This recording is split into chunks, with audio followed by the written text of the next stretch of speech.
tuck that down like that. How about that? Sounds good. Okay. All right. Cell phones quiet.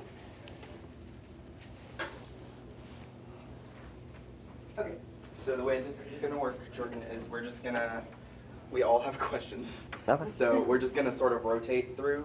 Cool. And we'll just do as many as we can in the time that we have. Sweet. Sounds Awesome. good. So I'm going to hand it over to Brittany Howell. Hey, Hi, Jordan. what's up? Good, how are you? I'm good.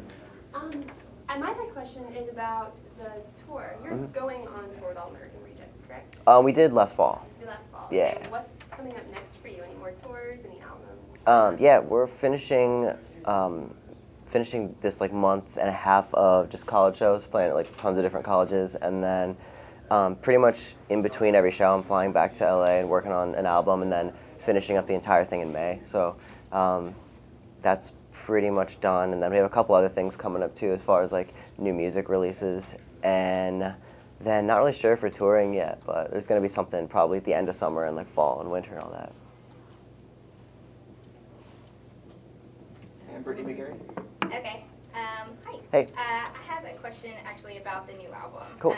Do you have a name for it and a release date yet? Nope, no name for it yet. The release date's probably going to be, if I had to guess, I would say like September, hopefully. But the name, I don't know. I usually figure out the name for things like at the very end. Like it's usually like the last piece of the puzzle. Yeah. So I don't know. I have like a ton of things. Like I've just been like writing down tons of different ideas for names and stuff like that, but haven't decided on something yet.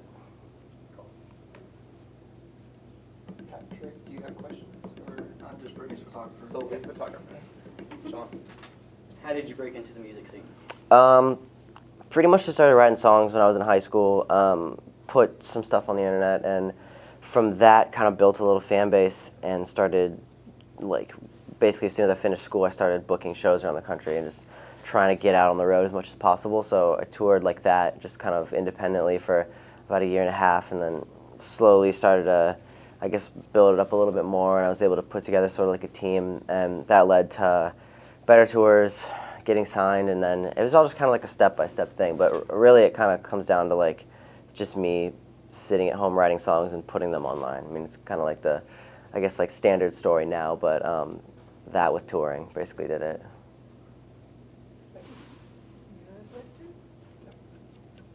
What good are you? I'm just an observer. Of all the songs that you've written and what you perform and everything in all your shows, is there one song that you like performing more or enjoy more than any other? It's tough. Usually the fun ones to play are always the new ones. Like we're playing a new song right now that's going to be on the album. It's unreleased right now, but that's always the best just because it's refreshing. It's a change of pace because you kind of play the same songs over and over every day for, however many shows, like 200 shows a year. So when you get to finally add something new in, it's like, yes. Oh. I was wondering, you said you've been playing in a couple colleges lately and you've got a college tour going on. Do you find anything different about playing for a college scene rather than just as an overall concert venue? Like what makes it distinct? Yeah, I think for college shows you kind of get a lot of just like passerbys, like people who aren't necessarily there for like the show so much as they're just kind of there to go see something happen. So that's pretty cool. I mean, I think it kind of exposes you to a lot of people who might not otherwise have ever heard of you. So it's definitely cool. But it's different. They're seriously all completely different things. Like sometimes we'll do them and there'll be like just a couple hundred people, and then other times it'll be like 5,000 people. It's just you never really know what you're gonna get into. So it's kind of a thrill. Oh, next. Okay. So today we're having Bearstock, and it's like an all-day music festival that's been going on for a couple of years. So my question is, have you ever played a festival before? And if not, like, what would your like ideal festival be to play? Yeah, we've done a ton of festivals. We did all of Warped Tour a couple of years ago, which is cool, and then we've done Bamboozle in New Jersey a few times, and just a bunch of other like random ones in like Las Vegas and some ones in Texas, and it's all over the place. So definitely got some experience in the festival department, and realistically, I think the best possible thing for a festival would be not being out in the heat all day, and today's lucky because we're get to be inside and it's not like a million degrees outside. That's usually the only downside to festivals. Like you're kind of stuck out just like sweating all day. So today's on the positive end of the festival spectrum. What's your favorite thing about making music? Favorite thing is really just getting to write. I mean, playing shows and touring is kind of like the easy part, but I guess when you're in the studio, it's sort of more like super focused, super like, I guess more intense part really. So that's kind of like, that's the thing I love the most about it, is just being able to just come up with stuff and I guess have people hear it. It's awesome. So what do you do to get fired up for a performance? There's not really so much like a ritual or anything. We usually just kind of hang out all day, and then right before try to like, you know, get the blood flowing, move around a little bit, but we don't really have a ritual. Sometimes we have like a chant before we play, but we basically just pick a sentence every day and then chant it. It never really has any relevance to anything going on. It's just sort of whatever thing pops into one of our heads. Perfect. That's what we go with. I believe that Pete Wentz signed you to his label. Does he show up on your tours? Not usually. He's a busy guy. He comes out to like some LA shows sometimes. That's where he's from. But I haven't seen him in a while. He's out doing his thing. You've been saying "we" a lot in your interview. The Ready Set is you. Like, Yeah. You've got musicians who travel with you and play the songs with you. I was wondering if you could tell us a bit about who you play with, who makes up the band, and what your dynamic is like. Yeah. Well, yeah. The Ready Set's pretty much just me, but when we tour, it's a band. So I've been able to like have it be a thing where it's just my friends who come out with me. So it's not like awkward random guy tryouts for a position. Like it's definitely like keep it really consistent. Like I've had the guys I have with me for a few years now. So it's really cool. It feels more like a band than anything. I guess that's why I tend to say we. But yeah, I have a guitar player named Derek, a drummer named Travis, and a bass player named Mike. And it's pretty much like a complete different vibe from what I do in the studio. Like it's definitely becomes more of like a rock thing, I guess it shows, than pop really, which that's kind of what I always wanted to do. I didn't ever really want to put on like a pop show. I wanted it to be more, I guess, energetic than that. So how did these guys come together with you? You said you kind of wanted it to be friends rather than Yeah, random it's a lot. strangers. I've had a lot of different changes and different like setups with the band, but throughout touring over the past few years, I've been able to kind of like pick people from like other bands who like maybe stopped touring or stopped being as active. So just kind of be like, hey, you want to come out on the road with me and, you know, just have a good time, and it kind of works out. Just like I've known everyone for a really long time, so it's just a really cool, laid back environment.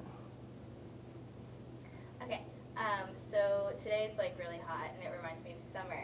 So do you have any really big summer plans coming up? This summer, well, I guess starting it with finishing the album, like I guess May kind of counts as maybe summerish, but we're talking about doing like a couple different tours. We haven't decided on one yet, so there'll be something, but I haven't really picked yet. So we'll see. But there's gonna be something. It'll be cool. When you go on tour, like you have your computers and your guitar and stuff, that you bring, what's the one piece of equipment that you can't leave home without? Lately it's been I have this Rhodes piano from the '70s that I got a couple years ago that we've been bringing out with us on tour and been playing it for like a couple songs during the set. Don't have it today because we flew in here, but I love that thing. It's like in super good condition for how old it is, and it's like my favorite instrument I've ever bought. So I love having that around. Okay, so I guess your work entails a lot of like a vast array of experiences. What would you consider the best part of it? Like live performances, music videos, recording? What's your favorite aspect of the whole process? I think I'm the most comfortable with recording. That feels the most normal to me because that's what I started doing when I did this. Was I just wanted to write songs, and this was the way to do it. But I think touring's probably like the easiest part for me. It's just like it's really just a good time. Like you get to kind of fly around the country and the world and just play music. And that's pretty much it. So it's a lot less pressure than the studio. It's a lot less stress. So I don't know. It's kind of a toss-up between those two. But Okay. So as a songwriter, where do you get your inspiration? kind of everywhere. I try to just, I mean, musically I try to listen to as much possible things as I can. Just like draw influence from, I guess, the most distant possible influences, really. Like just the most like far out things I guess I could probably find. Like I try not to really be influenced too much by a lot of other pop stuff, just because I don't want things to really fall too much into sounding like other stuff. So I try to just keep my ears really open to things. And as far as lyrical content goes, it's really just random. I'll just have like random little bits of inspiration, or maybe like I'll jot down like 2 lines or something. And I have like thousands of different like lyric ideas just on my phone and like my notepad. So when I'm writing a song, maybe I'll just like scroll through it and like find a couple like lines that stand out and just kind of build something around that or around whatever I was like thinking at the time. And yeah, just try to like save up as many ideas as possible and kind of like stockpile them and then go back through them and like make something out of them. Yeah. Okay, cool. I'm curious about your new album. How does it stand out from the albums you put out before? Are you exploring anything new? Has there been a development in your sound? Yeah. What sets this album apart? Definitely. I'm really excited. I feel like I feel like it's the first chance that I really had to kind of do exactly 100% like what I want. Like I have a lot of time to do it. I've been writing it for over 2 years. So like ever since I put out the last album, I've been writing. So I've got like over 70 songs, and I really only like maybe 6 or 7 of them. So writing that many songs and like just going through that process so many times kind of made me figure out exactly what I want it to be like. It's going to be a lot less electronic and a lot, I don't know, a lot less dancey and stuff. It's going to be more like, I got to do a lot more like tracking like real drums and real pianos and things like that. So it's going to be a lot more just, I don't know, natural sounding, I think, which I'm excited about. Okay, so you have a ton of social media accounts. Like Yeah. I follow you on like Vine and Instagram. Thanks. So, yeah. So how has like social media kind of like played into your whole like experience, I guess, like with music? That's always been like super important. Like when I first started, it was all like that was when like it was just MySpace was the thing. So I spent like a lot of time on that. And that's kind of like how I built a big enough fan base to be able to tour and play small shows. So that was like the building blocks for it. And now it's like it's all like Facebook and Twitter and like Instagram and stuff. So I try to be really active. And honestly, most of the things I tweet about and like take pictures of are really nothing too important. But I don't know. I think it's funny. I don't really take it that seriously. I just try to like have fun and hopefully people laugh at it. Yeah. What was the biggest challenge breaking into the music industry, and what would you advise someone who wants to make it into the music industry? The biggest challenge I think is just getting somebody to give you a shot early on, and a lot of what it comes down to is I think people like I guess at labels and management companies and things like that just really want to see. They want to see like numbers, and they want to see that you've created something on your own. So I think the most important thing you can possibly do is build yourself up as like an artist and like everything as much as you possibly can, and make sure that whatever situation you're going into, like moving forward, you're always bringing as much as you possibly can to the table, and you're always able to really kind of keep control over everything. Because I think a lot of things, or a lot of times, what happens to artists now is they kind of lose control of their whole, I don't know, like their vibe that kind of makes them what they are, and that's kind of when it goes downhill. So you just have to always kind of be on top of things and make sure you're always growing with or without anyone else's help. Going off of that, how did you start out selling your brand? How did you start selling the Ready Set? It was really just like social media really early on, and I made it, I guess, a big priority for me to make sure that I was always like really on top of like designing my like merchandise and designing all my like graphic type stuff and just keeping things really consistent and not letting it, not having the same thing sitting around for a year, just like always keeping things interesting and new. And that's like the most important thing, and it's kind of always has been, is just keeping new things happening. And it's tough sometimes, but that's like the one crucial thing if you want to keep anything growing, is just like new stuff all the time. Right. Where did that name come from? It means being ready to set your fears and stuff behind you and do what you want to do. And I was kind of into the names at the time, so I just kind of wanted to find something that made sense, I guess. And I didn't want to use my first and last name because I thought that'd be too like typical like pop move. Really, I thought a band would be cooler because that way I could make it one thing in the studio and then turn it into a band at shows, and just kind of gave me a little more freedom to, I guess, expand on it how I wanted to. You mentioned touring is fun for you. Mhm. So what is perhaps one of the most fun tours you've done? One of the most fun ones we've done, we did last year we did about a month overseas, where we did a week in Southeast Asia, 2 weeks in Australia, and then a week in South America. So those shows were amazing. It was we hadn't really gotten to play much overseas aside from some things in Europe, but it was just mind-blowing to see people that far away know my music and be excited about it, and it's just a complete like culture shock going to some of those places and just experiencing that. So that was great. I loved that. Great. Is there any question you've always wanted to be asked in an interview but have never had the chance to answer? I don't know. I'm not really sure. That's actually a really hard question. I don't know if I really have an answer. I'm sorry. I'm letting you down. I'm out of questions. We overlap a lot. Okay, well, okay, so let me think for a second. What draws you to the subjects you write about? Well, it's a lot different now, I think, than it used to be. When I first started writing songs, I was just writing like the first anything that came into my head. It'd be like, that's what I was gonna say, and like there was so many different topics in every song. Like, I had a really hard time like committing to things and just choosing what I wanted to write about.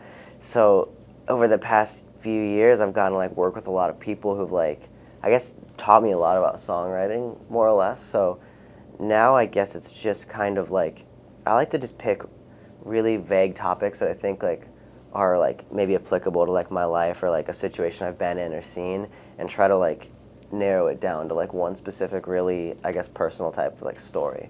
Really, I think that's always an important thing, is to be able to like tell sort of a story in every song, but have it not be too specific that it's like you lose people.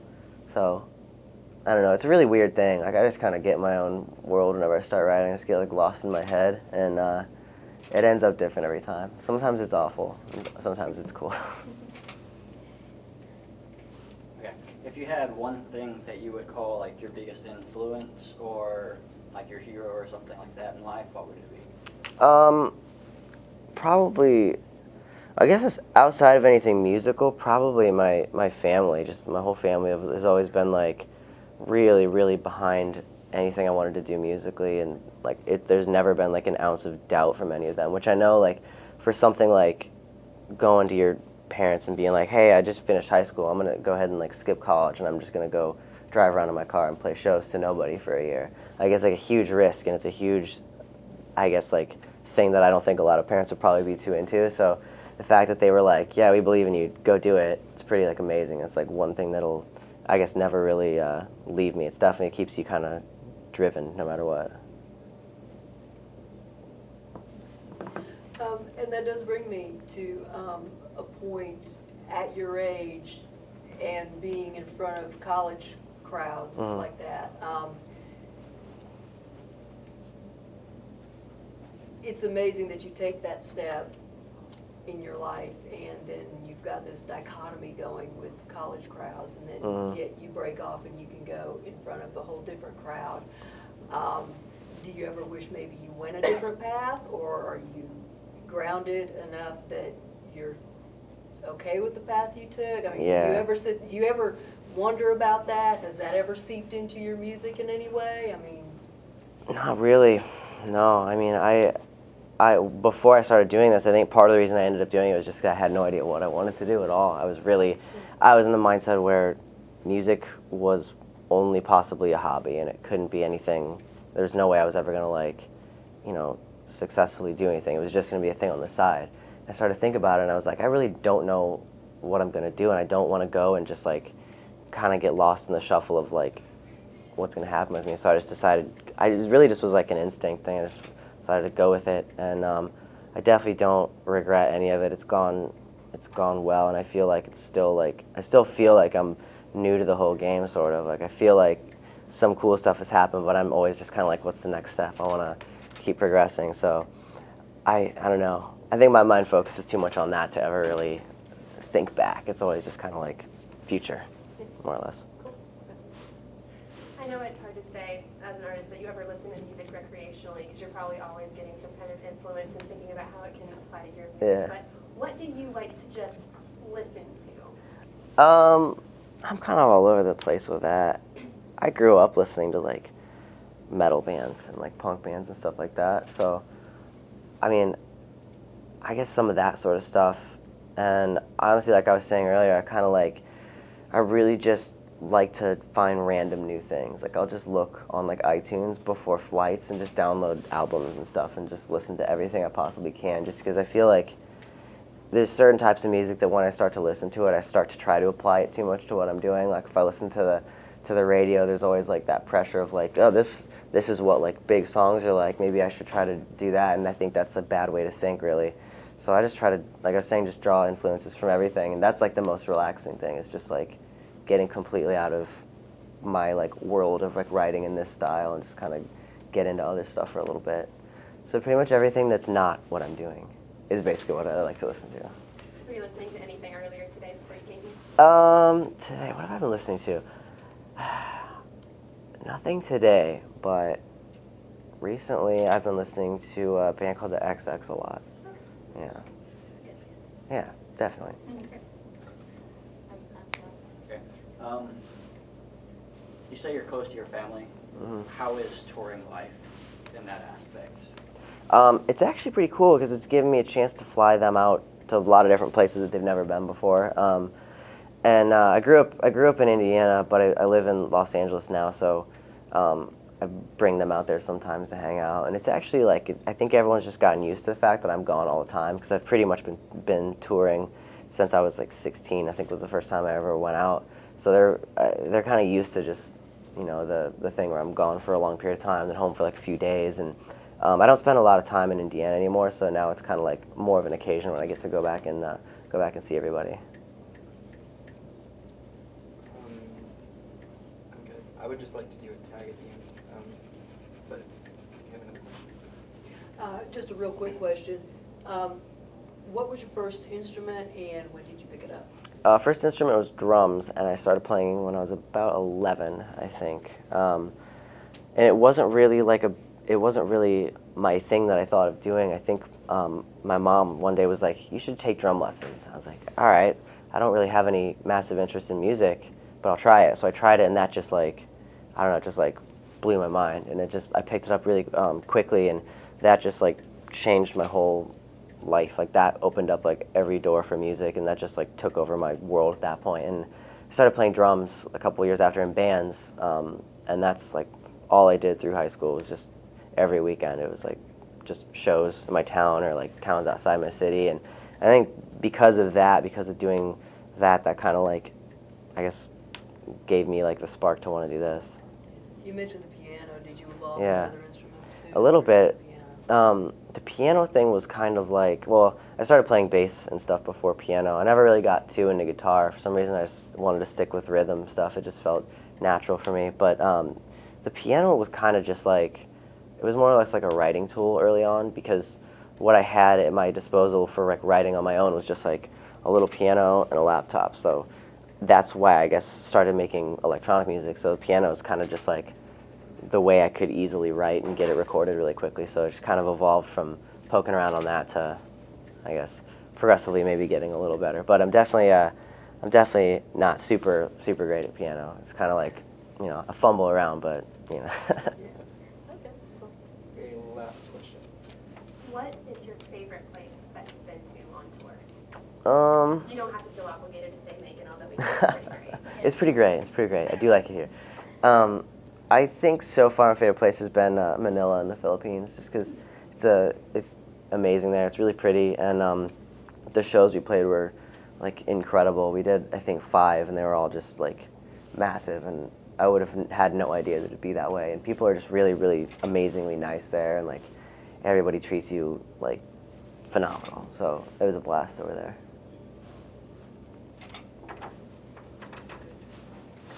I would just, I think we're through with questions. Cool. I'd just like to get you to do one last thing for me, is just to look at this camera, introduce yourself, this one right Cool. here. Introduce yourself and say, I guess you would say, do you call yourself the Ready Set, I guess? Yeah, Okay. usually I I don't say know whatever. if it's like a person thing or like, It's I don't- weird. Anyway. But it's cool, I like it. It grows Thanks. on you. So, I'm the Ready Set, and we're here at Bearstock 2013. Okay, cool. Okay, Good to go? and anytime. Hey, what's up? I'm Jordan from the Ready Set, and we are here at Bearstock 2013. Cool. That's all. Sweet. All right. Anybody else?